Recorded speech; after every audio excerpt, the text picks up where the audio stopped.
Ang araw ng kagitingan, anong ibig sabihin sa inyo nito? Alright, para pag-usapan po yan, ano nga ba talaga ang kagitingan? At ano ang meron sa petsa na ito? Welcome back to Afternoon Delight.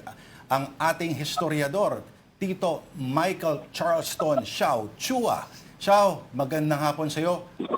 Nasaan ka nga muna ngayon at balita namin may book launch daw na nangyayari ngayon. Opo, opo.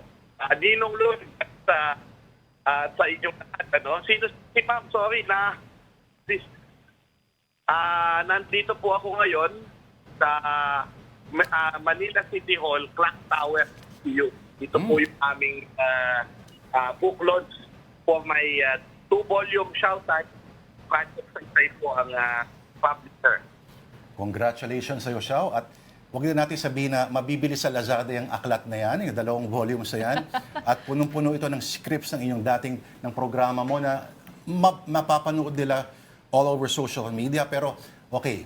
Xiao, Yes, po. bakit naging subject ng pagdiriwang naman o para sa mga bata ngayon, ano, ang single largest surrender of US soldiers in history?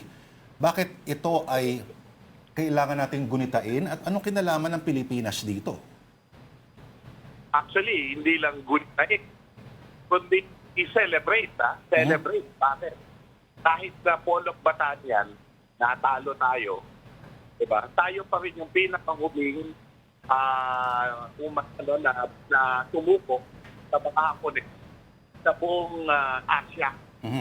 So, ang nangyari dito, para tayong naging inspirasyon sa maraming tao sa mundo na yung valor, kagitingan ba? Sabi nila, remember Bataan.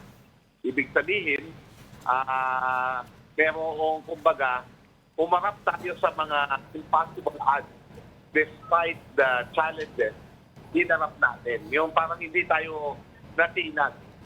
Yun po. Sumuko lang yung mga Amerikano dyan, pero sa totoo kung tayo lang siguro yan, paubusan.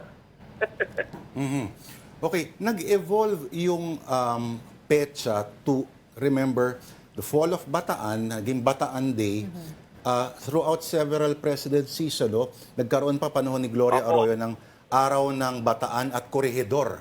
Hanggang no panahon ni Pinoy ay ginawa na lang Araw ng Kagitingan. Ano ba ang ano sa evolusyon nito? Meron bang something about... Yeah, go. Hindi, kasi ang nangyari dyan, for many years, Bataan Day yan. Yeah. Because yun nga, yung dahil sa Bataan lang yan. Kaso, ang problema doon, siyempre nung una, okay yun. Kasi Bataan means last stand.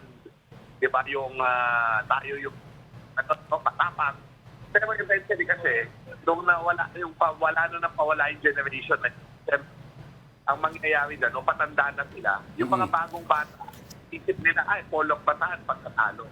So, ang sense ko ay yung mga papulo, eventually, gustong i-emphasize yung kagitingan. Yes. Yun yan, ito ay katapangan ng Pilipinas. At saka yung ang mangyayari dyan, hindi na lang yung April 9, yung importante.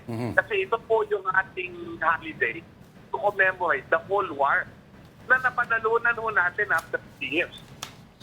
Ganoon lang naman yun. So, this is like to honor the sacrifice and the victory of the Filipinos noong World War II. Oo. Ito po yung ating holiday. Sa mga nakikinig o nanonood sa atin, kung maalala niyo yung poster na The Fighting Filipinos. Yun. Oo. Kung may kopya pa kayo noon. Panghingi ng war bonds yun. Kaya nag-inspire yung mga tao mag-invest sa digmaan sa Amerika dahil doon sa poster na yun. Yes, oo. O Tito Xiao, sinasabi nila na, so kung pangkalahatan ng pag-commemorate noon, so malagim yung sumunod after April 9, yung Bataan Death March. At kung tutuusin mo, kung may ICC na noon, nako, yung mga tao, yung mga talagang nagpahirap sa mga sundalong Amerikano at marami ring Pinoy, mas maraming harudong Pinoy, sa loob ng ilang buwan, ang daming nalagas. Tito Xiao, so kasama ba doon yung karimari-mari, yung gruesome na experience na yun? Ay, opo. Kasi kasi wala silang sasakyan Wala silang, kumbaga, di ba sabi mo bigyan of tender? So, 75,000, paano mo yung dadalhin anong sasakyan na gagamitin mo to transport 75,000 people. So, yun ang nangyari doon. Ilang truck yun. Kahit may rami kang truck, hindi mo kaya yun. So, nakakandelay yung tao. Tapos, pagka nakuhuli yung tao, mahina na, pinapatay na lang, ganun. Yan lang na doon. Kaya nga, pag nagkina na yung kasama, ayaw mong mamatay, pagod na pagod ka na, bubuhat mo eh. Ganun ang nangyayari. So, yeah, yung mga civilian din, bibigay ng pagkain despite the risk. Saka nagbibigay ng tubig. Naku, And naman yan yung nangyari din. Pagdating na sa Kapodot, after the heat of the sun, na 4 na araw, 3 araw yan, eh, makikita mo, mas malala pa yung sitwasyon nila doon kasi ang dami sa kung anong mga sakit at mga noon, kumakalat doon. Kaya mas nangamatay sila sa Campo O'Donnell. Yan ang nangyari dyan. Tito Xiao, I wanted to ask, kasi 'di ba kanina, on top of everything you just said, sabi mo, hindi lang dapat ina-highlight, dapat talaga sina-celebrate. And yung what you just shared with us, yung iba, hindi na nila nadadaanan yung mga detalyeng yan. But how do you actually do that? Especially now na everyone's just on their phones, may doom scroll na.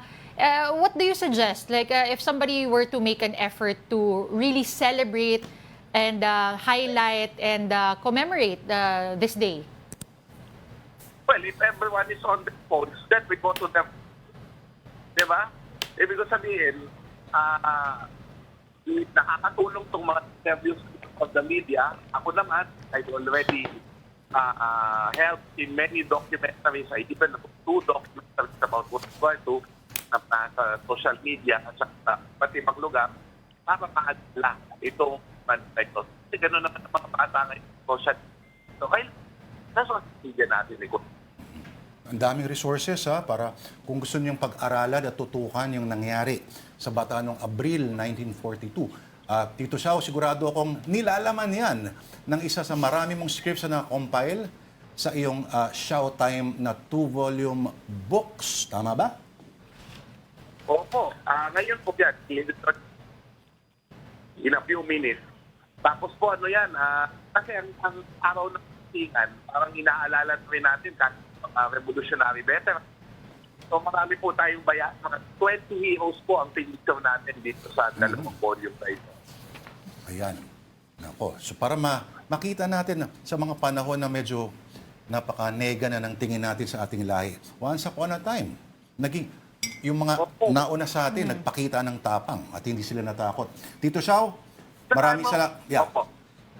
Papasalamat kami sa oras mo. Mas malala pa yung nangyari sa kanila no? Yes. Salamat po. Salamat. Okay. We'll see you again. Ang ating historiador na si Tito Xiao Chua, maraming salamat, Xiao.